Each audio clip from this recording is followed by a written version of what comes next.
Hello, my soul brothers and soul sisters. I am Ron Smith, and this is the Dr. Ron Smith Investigate Show, where we separate the real from fake, the fact from fiction, and give you the winner's edge. And sometimes we able to turn your water into wine. This is episode 16, and we are in season 2. And our platform, as you already know, is the talk, the conversation I wish I had. And basically, we talk about financial literacy. And we are in graduation season. I mean, from the last 3 or 4 weeks, there have been a graduation almost every weekend.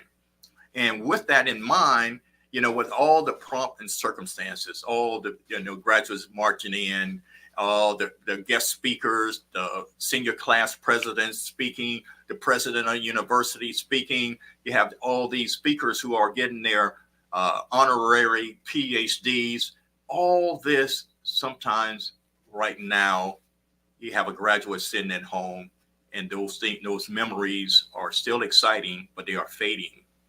And the thing about it is that this means that you are officially an adult.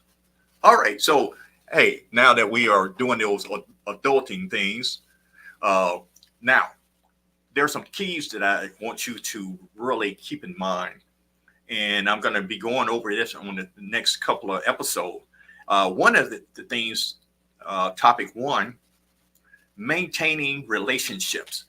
And as you find as time goes on, some relationships is going to blossom and some are going to fade. But one of the relationships that I want you to keep in mind and keep attached and keep connected with is the village that helped you got to this point. And that's the family, friends, uncles, aunties, cousin, all those people who supported you to get to this point. And also, don't forget, while you was living in that bubble on campus, or if you were, off-campus student, your sorority sisters, your fraternity brothers, the people that you played intramural ball with, and sometimes you may even play for the university. Stay in touch with those individuals, because the thing about it is, as you move up in your career, whether you're seeking higher education, you might be working on your master's or working to get your PhD. Those same people who help you get to this point are some of the same people who actually guide you to the rest of your life. And one of the things that I want you to keep in mind is almost like what I talk about finance, assets and liabilities. There's some people in your life who are going to be assets, and there's some people in your life that were liability. And basically, the choices that you make with those individuals will add to your success, or they'll be anchors to where you want to go. One of the beautiful things about if you're graduating now than when I graduated, a few days ago, is that you can use the phone, you can use text, you use FaceTime, and doing that, the COVID showed us how to use Zoom, or you can actually use a free conference call. All those things that you have at your disposal now that wasn't even available a couple of years ago, that you can actually stay in touch with different people. The big thing I want you to talk about relationship is, don't be afraid to ask, whether that's for information or asking someone to actually be your mentor. And I want to just pause there for a few seconds, is that there are people in your field of study that are masters of what they are doing. And basically, you're right now, if you're a recent graduate, you're entry level. And basically, you're going to be a novice or a neophyte, and then you're going to be a journeyman. And then hopefully and preferably, you'll learn how to actually master your craft. And that's one advice that I want to give you. Master your craft. You want to be the port that basically you are indispensable, and that you are able to have options. One of the things about career-wise is that when people get ready to downsize, what they look for is almost like when the ship is sinking, the dead weight are getting thrown overboard first.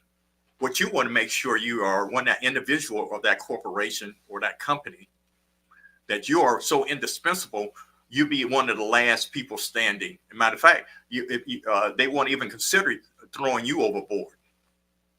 And that is probably the most job security that you can actually achieve, is being the master of your craft. And it's going to take time, and make sure you get mentorship from the right people. The next thing I want to talk about is one of the quotes that came from Ralph Waldo Emerson.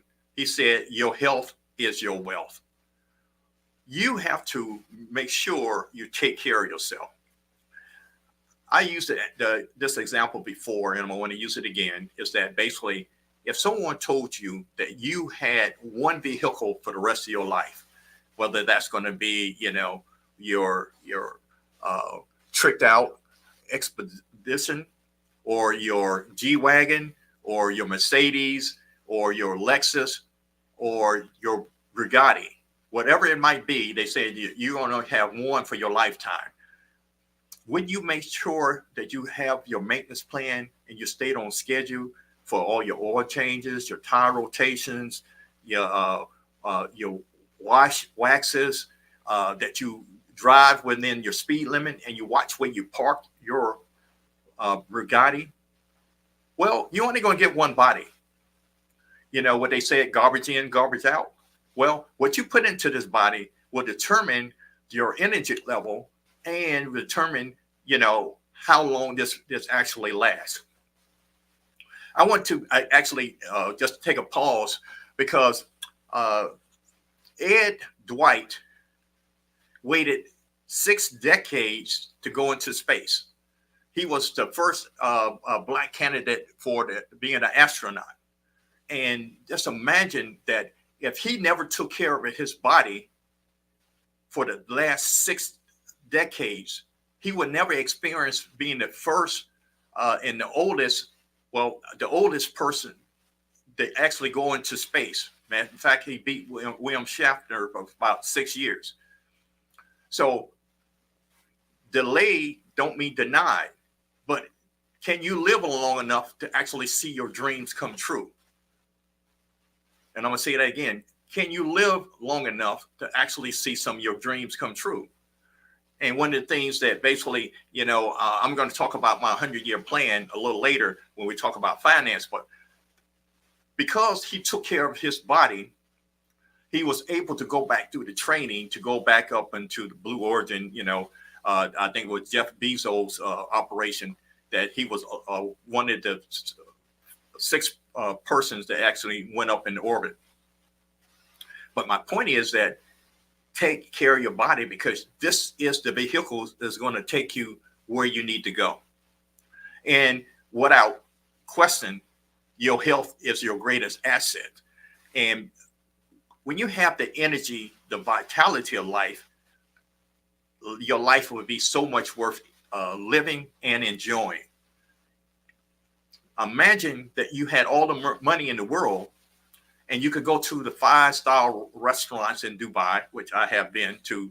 The Burj Khalifa is the restaurant that's shaped like a sailboat. Had a great meal. Me and my wife had a great meal there. But imagine, basically, you can go anywhere in the world, and your health denied you from enjoying the food, actually just walking, the touring, all those things. So you only got one body, make sure you take care of it. And your health determines your passion that you have for your craft. Can you imagine that basically you are virtuoso in a musician, but you don't have the energy to actually play? And basically, it's been proven that basically the healthy people work harder and they earn more. And think about if you ever bump your toe, the pain that little spot on your body causes you. It affects you mentally, it affects you emotionally, and it would affect you spiritually.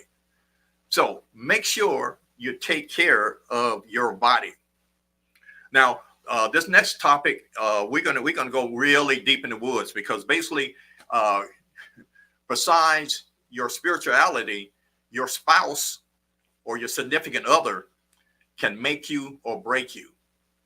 Now, I know basically, we are visual people. Basically, we look at the brick house or the masculine man, that we had these visual, either the cheerleader or the captain of the football team, especially if you just graduated from college. Those are the people who have the physiques that we always attracted to. But that is not going to always hold a relationship together. So, one of the things that when you are looking for a partner, you got to make sure that you have the same qualities that you're looking for. And I give this example, and I joke with my friend, I said that basically, if you are looking for a Michelle Obama, you have to at least be a Barack to come to the table with that. So if you're looking at Beyonce, you at least have to come to the table with what Jay-Z coming to the table with. So if you're looking for Alicia Keys, you need to be at least a Swiss beat to have something to come to the table with. Because oftentimes we already have aspiration of the significant others, and then we don't have what they're looking for. But see, there's some conversations you need to have during the dating process. And, it has to have some things with depth, and one of the things, there are three things that actually dissolves unions. And I'm going to go on those two things, but I'm going to mention these two things first. Politics and religion, because, it can work, but at the same time, some of those things can get in the way, because politics and religion are the things that actually comes up in everyday conversation. You were getting ready into an election year. So imagine, if I was a Democrat married to a Republican and seeing all the stuff that's going on, what kind of conversation that's going to be? I'm not saying it wouldn't work. And I'm not saying that basically you have to be have the same affiliation, but you need to have at least something that you have in common with. But I think the main thing is basically your spirituality. I'm not a religious person. I'm more of a spiritual person. When you talk about religion, you start, that's where you stop at, and that's not where you grow from. But it is where you worship has a lot to do with how your union will stay together or how it will dissolve. So that's a conversation that you need to have. But three things that's most important is what most people don't even talk about, is talk about sex, and they'll talk about their form of communications, and they don't talk about finance. And of course, basically, since I don't know nothing about sex, that's a subject for somebody else. But that should be a conversation you do have with your significant other. And then communications is key. I am somewhat of an introvert. So basically, and for males, we know that we cannot out-talk females. That's a no-go, no-brainer. But at the same time, I have to learn how to listen and to see what are you really saying. It would always say that basically you have two ears and one mouth for a reason, which means that basically, I should listen more than I talk. But you kind of wonder, some people didn't get that memo or get that email. But communication is vital to your relationship. And I just want to talk about, those are the things that when you are in a dating process, when you're going out to eat, when you should casually mention those things. But we're going to take a break at halftime, and we're going to continue our conversation about the grad edition of the Get Your Money Right.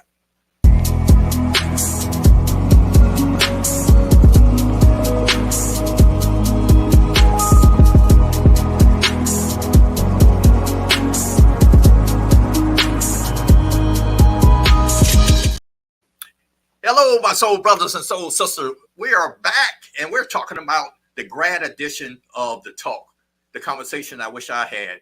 And basically, what we're talking about how we maintain relationships after graduation. And we're talking about making sure we use the phone, we use the text, and basically we use Zoom and free conference calls. And basically, you can get all your girls and all your guys on, and basically stay in contact with them because you're really right now where you had your BA or your BS, you might consider working on your master's or a PhD, and you can always have certain people that you should be able to bridge that gap of knowledge with and tell you what you need to do next.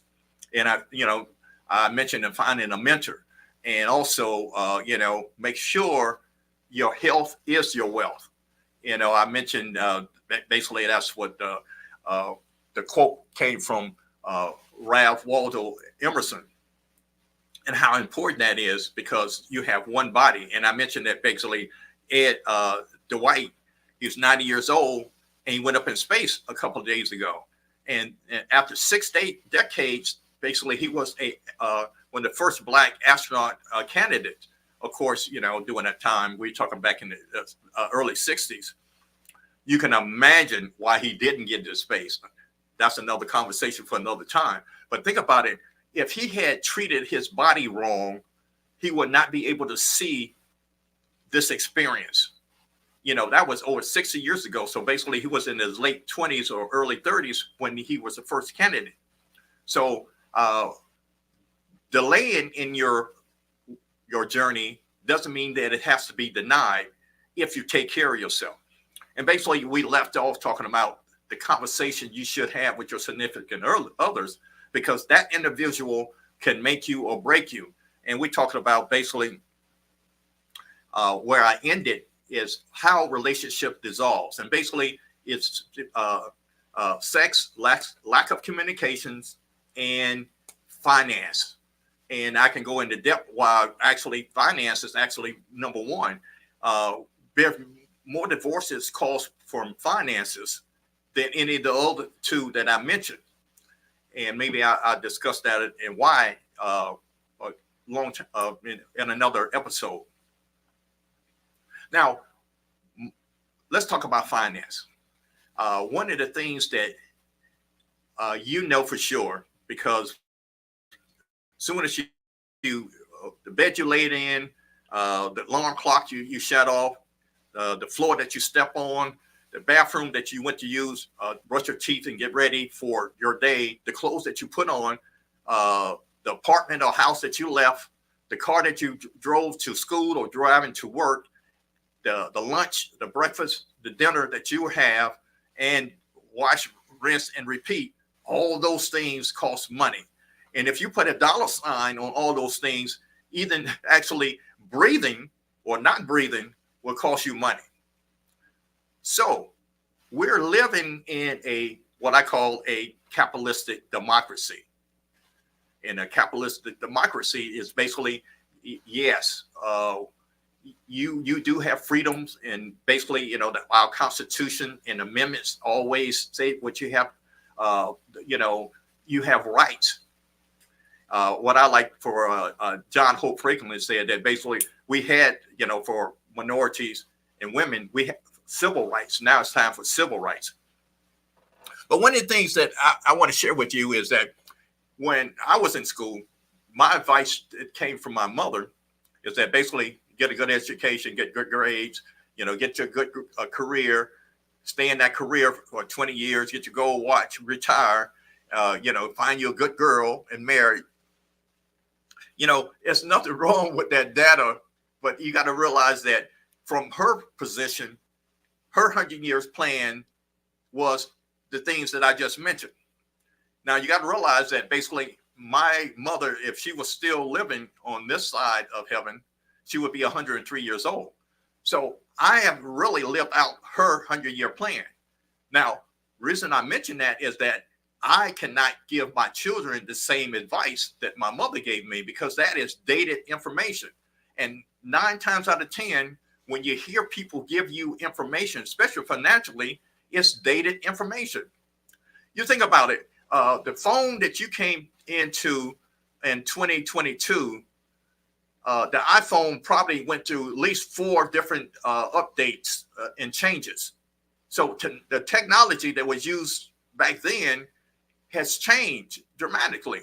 So, it's amazing that we are still using the same information that we used before. So during my mother's time and advice she was giving, basically, you could depend on Social Security. You could depend on a pension plan from a company or corporation. And basically, right now, you can, at that time, we were switching over to the 401k. So retirement equal to a 3-legged stool. But I like for what my good friend Crockett Oak said last week, and I'm going to get into the little details, but he said that basically things have changed. So now my advice as far as, get your college education if you are planning to be a professional in that. And basically, attorneys, doctors, teachers, attorneys, etc. But one of the things that I would share with you, why not go to get a trade for those who are mechanically inclined? So basically, I know from just going in and getting my car worked on, they put on the invoice how much they are paying, how much the time that mechanics spent on my vehicle. And if you see that, it's almost think that basically he should get a PhD, the amount of money they charging me per hour. And they're not going to keep my vehicle less than 2 hours actually doing that. So imagine an auto mechanic, a plumber, guys doing HVAC, or even a barber. And basically what you're doing, you're having a career and you're getting skills, but at the same time, you can actually go into business with this whole model. And basically you can do it. You do the same thing with other skills, but I'm just saying, my advice is that why have the student loan debt of a 4-year institution that costs you minimum $50,000 to up to $500,000. It all depends on where you're getting your education from. And you also have a career that basically you could start off being an intern or a novice, and then you turn into a journeyman, and then you be a master HVAC guy, a master mechanic, or a master barber. And you can set up your own school, and you can actually train others. I just gave you 3 different concepts, ideas. So basically, when you think about it, what would be from this point to next would be a 100-year plan for you. And that's what I want to talk about. Basically, that's career-wise. But here's another thing I want to talk about is, have you ever loaned someone some money? And I'm quite sure a lot of you guys are shaking your head. Now, that experience could be good, bad, or ugly. Now, the good part is that they paid you they paid you back the time they said they were going to pay you back. The bad is they paid you later than they said they were going to pay you back, but still they paid you back. The ugly is they don't pay you at all. Now, why am I saying that? Okay, what is your credit score? Is my point. Because basically credit score tells a bank or a financial lender of how you have represented yourself on a financial level. How trustworthy are you?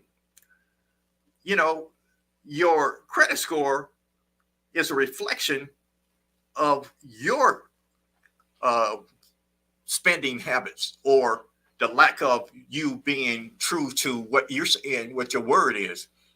I know we used to have this term where we used to say, hey, my word is bond. Well, is your word being bond?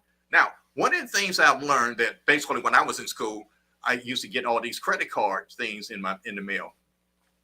And I said this oftentimes, that basically I didn't understand what credit utilization was, which means basically I maxed out the card, which means that I had to roll over money going to the next month.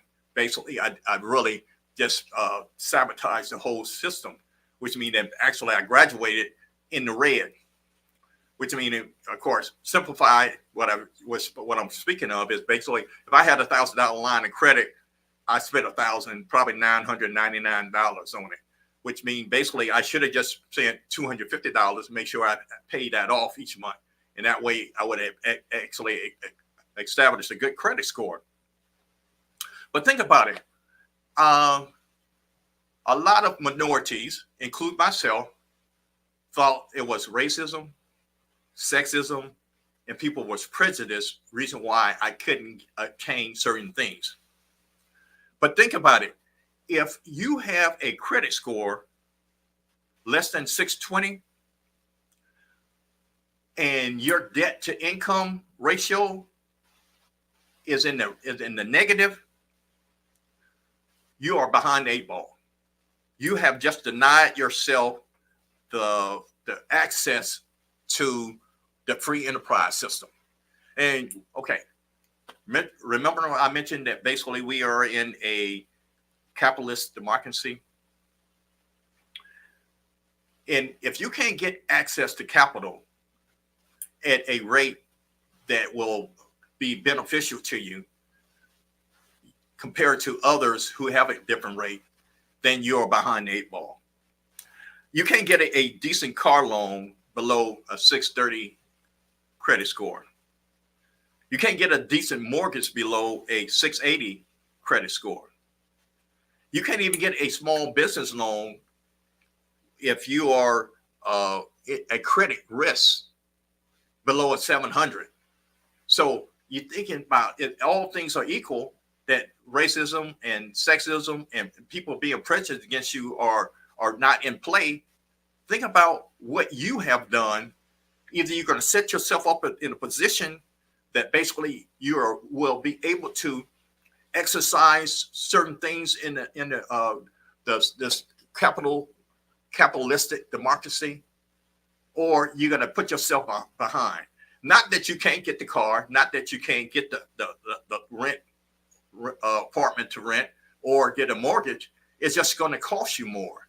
And the thing about it, as a recent college graduate, that's a conversation that I would have with you. And that's hopefully the conversation that I'm having right now, is that you need to make sure that you get your credit report, free annual credit report. You can get your credit report from either the TransUnion, Experian, or Equifax. Those are the three major. There's some minor ones that actually do the credit also, but those are the major ones. Look at your credit score. See what it is before you start trying to get the apartment, get the car, or get a mortgage, or even start a business. Once you get your score, it takes at least, if there are some things that you need to clear up on it, it takes at least 6 months to actually work through that. And one of my future episodes, I'm going to tell you how to actually do that. So basically, we're talking about getting your money right, the grad edition. I mentioned some things about maintaining your relationships, taking care of your health, and your spouse can make you or break you, and also finance. Those are the areas basically you have to be able to control and master, and they are within your sphere of influence to actually do that. One of the things that we're going to talk about maybe next week, and this is a bonus. If you want to actually be wealthy instead of just being rich, and there's a major difference. Being rich is actually having cash flowing out. Being wealthy is actually having assets that actually work for you. And basically, one of the things and I mentioned that Crockett Oaks mentioned last week, is that you should have at least 4 to 7 income streams and actually to be wealthy in this country. Those income streams could be your job, real estate ventures, your side hustles, which, Avon, Mary Kay, those things are good. Being cutting hair on the weekend or after work, that's good. Remember, I mentioned that being an auto mechanic, being a plumber, HVAC system, being those things, you can have the side hustles. A friend of mine just retired school teacher, and basically she tutors on the side on weekends and after school, and that's a side hustle. And basically, I had a nephew who actually create beats, and basically he get paid to make somebody beats to a rap song. So those are some of the things that we're going to continue to talk about, especially those additional income streams, because that's going to make you successful. My time is up, and I thank you for yours. Until next time, peace.